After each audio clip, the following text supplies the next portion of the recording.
હવે આગળ વાત કરીશું નવલી નવરાત્રી વિશે।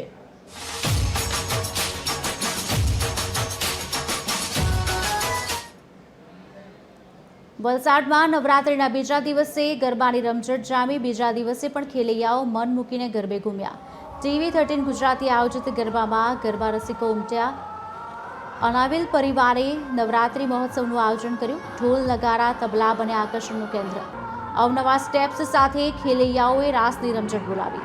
વરસાદની આગાહીના પગલે જર્મન વોટરપ્રૂફ ડોમમાં ગરબાનું આયોજન કરાયું।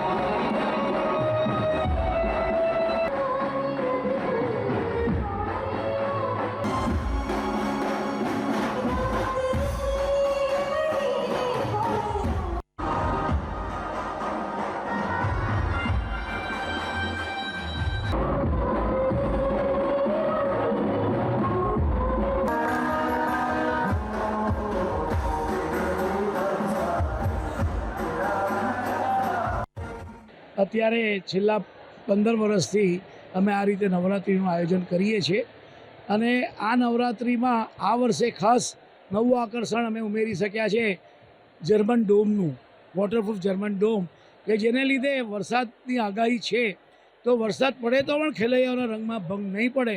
અને તમે છેલ્લા 2 દિવસથી જોઈ રહ્યા છો વરસાદ એકાદ રાઉન્ડ મારી જાય છે પણ અમારા ખેલૈયાઓમાં ભંગ નથી પડતો। જ મસ્ત છે। વલસાડમાં પહેલી વખત ડોમ્સ આવ્યા છે અને વરસાદના લીધે અમને લોકોને મતલબ ટેન્શન હતું કે ડોમ્સમાં મતલબ અમે લોકો કેવી રીતે રમશું ડોમ્સ વગર। તો અહીંયા મેટ પાથરી છે તો કાદવનું ટેન્શન નથી, ડોમ્સ છે તો વરસાદનું ટેન્શન નથી। દર વર્ષે ખૂબ જ આનંદ માણીએ છીએ। અમે આખા વર્ષ માટે એમની ખૂબ જ આતુરતાથી નવરાત્રિની રાહ જોઈએ છીએ। અનાવિલ પરિવારનું આયોજન એટલે વલસાડ માટેમાં મારા હિસાબે એકદમ બેસ્ટ આયોજન કહેવાય કે પહેલી વાર એવું માતાજીના દરબારમાં જોયું છે કે યંગસ્ટર્સ એમ પોતાના મનથી અને દિલથી ગરબા કરી રહેલ છે। અને એકદમ આમ પહેલાં કેવું, હમણાં તો પહેલાંના ટાઈમમાં ડીજેથી જ એમ નવરાત્રિને એવું બધું ઉજવવામાં આવતું, પણ હવે અહીંયા શ્રીજીમાં એવું આમ મનથી લાગી રહ્યું છે। કેમ કે અહીંયા એકદમ આમ ટ્રેડિશનલ વેમાં એમ